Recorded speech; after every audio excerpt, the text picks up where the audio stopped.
Hi అండి, welcome back to my channel stay with Bindu. ఈరోజు మీకోసం ఆంధ్ర స్పెషల్ గోంగూర కారం ఎలా ప్రిపేర్ చేసుకుందామో తెలుసుకుందామండి. ఈరోజు మనం గోంగూర నిలువ పచ్చడి అంటే కారంగా మనకి ఒక 1 వీక్ 2 వీక్స్ దాకా స్టోరేజ్ ఉండేలాగా ఎలా ప్రిపేర్ చేసుకోవాలో తెలుసుకుందామండి. దీనికోసం ఇక్కడ నేను 2 కట్టల దాకా గోంగూర తీసుకొని ఈ విధంగా కట్ చేసుకొని నీట్గా వాష్ చేసి పక్కన పెట్టుకుందాము. ఈలోపు దీనికి కావాల్సిన కారం ఎలా ప్రిపేర్ చేసుకోవాలో తెలుసుకుందామండి. ఈ కారం ప్రిపేర్ చేసుకోవడానికి అండి నేను ఇక్కడ మిక్సీ జార్లో ఒక 2 ఎల్లుల్లిపాయలు నేను తీసుకుంటున్నాను. మీరు ఇంట్లో రోలు ఉంటే రోలైనా యూస్ చేయండి. నేను ఇట్లా మిక్సీ జార్లో 2 దాకా ఎల్లుల్లిపాయలు ఇట్లా వేసేసుకుంటున్నాను. మీకు తొక్కు అవసరం లేదంటే తొక్కైనా తీసేసుకోవచ్చు, కానీ తొక్కు ఉండటం వల్ల చాలా టేస్టీగా ఉంటుందండి.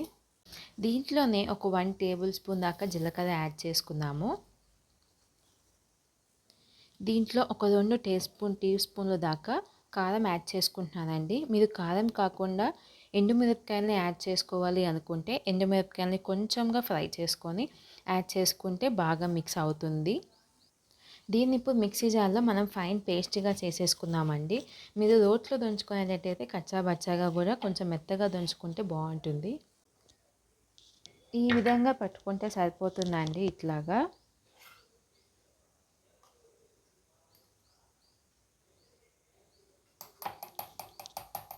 ఆ కారం ప్రిపేర్ చేసుకున్నాక అండి ఒక కళాయి తీసుకొని దాంట్లో ఒక 1 టేబుల్ స్పూన్ దాకా ఆయిల్ తీసుకుందాము.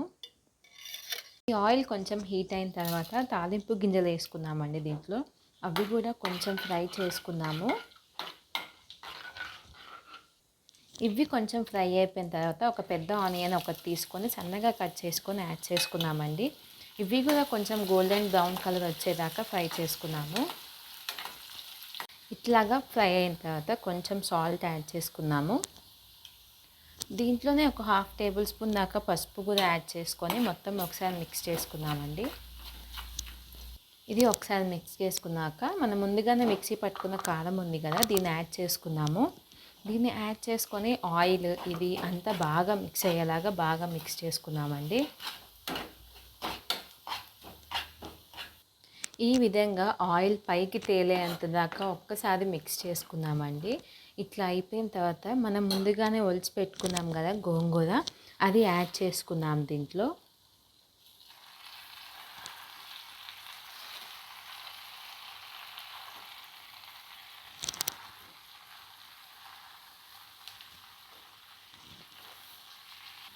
ఇట్లాగా మిక్స్ చేసుకుందామండి. మనం మిక్స్ చేసే కొద్దీ ఆకు అనేది కొంచెం మెత్తబడుతూ ఉంటుంది. తర్వాత మొత్తం మిక్స్ చేసుకుని కొంచెం మెత్తబడిన తర్వాత దీన్ని ఒక 10 నుంచి 15 మినిట్స్ దాకా మూత పెట్టి మళ్ళీ ఓపెన్ చేసి మిక్స్ చేసుకుంటా. అట్లాగా 10 నుంచి 15 మినిట్స్ దాకా అట్లా చేస్తే ఆకు కూడా మెత్తగా ఉడుకుతుందండి. మీకు సాల్ట్ ఒకసారి ఇప్పుడే అడ్జస్ట్ చేసుకొని ఒకసారి సాల్ట్ యాడ్ చేసుకుంటే బాగుంటుంది. ఈ పులుపు మీద మనకి సాల్ట్ అర్థం కాదు కాబట్టి అన్నం తినేటప్పుడైనా వేడి వేడి అన్నంలో అయినా కొంచెం సాల్ట్ యాడ్ చేసుకొని తినచ్చు. ఒకవేళ మీకు ఆయిల్ అనేది సరిపోలేదు, ఉడకట్లేదు గోంగూర అని అనుకుంటే కొంచెం ఆయిల్ ఇప్పుడే యాడ్ చేసుకోండి. అది ఆయిల్ ఉండే దాన్ని బట్టి గోంగూర కూడా కొంచెం ఉడుకుతుంది. మనకి వాటర్ పోసుకుంటే ఇది నిలువ ఉండదు కాబట్టి మ్యాక్సిమం ఆయిల్తోనే కుక్ చేసుకోవడానికి ట్రై చేయాలండి. ఒకవేళ మీరు ఈరోజే మొత్తం ఫినిష్ చేస్తారు అనుకుంటే కొంచెం వాటర్ అయినా పోసుకోవచ్చు. నిలువ ఉండాలి నాకు 1 నుంచి 2 వీక్స్ దాకా ఉండాలి అని అనుకుంటే ఆయిల్ని అడ్జస్ట్ చేసుకోండి. ఆయిల్ కొంచెం పోసుకుంటే ఒక 10 మినిట్స్ తర్వాత అదే ఉడికిపోతుందండి. ఒక 10 మినిట్స్ తర్వాత అండి చూడండి ఆయిల్ అనేది పైకి తేలుతుంది కదా. మనం మధ్య మధ్యలో మిక్స్ చేసుకోవటం వల్ల కింద అడుగు అంటకుండా మాడిపోకుండా ఉంటుంది.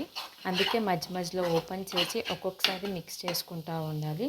ఆకు ఉడికిందో లేదో కూడా ఒకసారి టెస్ట్ చేసుకుందామండి. ఇంకా కొంచెం ఉడకాలండి ఆకు. ఇంకొక 5 మినిట్స్ అయితే ఇది అయిపోతుంది. మళ్ళీ ఒకసారి మనం మూత పెట్టేసుకొని ఒక 5 మినిట్స్ దాకా మనం దీన్ని కుక్ చేసుకుంటే అయిపోతుందండి. చూసారు కదండి గోంగూర కారం నిల్వ ఉండే పచ్చడి. ఇది 2 వీక్స్ దాకా అయినా 3 వీక్స్ దాకా కావాలి అనుకుంటే ఫ్రిడ్జ్లో పెట్టుకున్న మీరు ఎక్కువ క్వాంటిటీ అయినా మీరు ఉంచుకోవచ్చండి. దీన్ని చాలా ఈజీగా చేసేయచ్చండి. ఒకవేళ మీరు గోంగూర ఉడకట్లేదు మాకు దీంట్లో వేసినా అని చెప్పేసి ఏమైనా అనుకుంటే మీరు ముందుగానే సపరేట్గా వాటర్లో గోంగూరని ఉడకపెట్టేసి వాటర్ అంతా స్క్వీజ్ చేసి అప్పుడు దీంట్లో అయినా యాడ్ చేయొచ్చండి. బట్ అది ఎక్కువ రోజులు నిల్వ ఉండదు, ఫ్రిడ్జ్లో పెట్టుకుంటే ఉంటుంది, బయట ఉన్న ఇది ఉంటుందండి. మీకు కనుక ఈ వీడియో నచ్చినట్లయితే లైక్ చేయండి, షేర్ చేయండి, సబ్స్క్రైబ్ చేసుకోండి. Thanks for watching.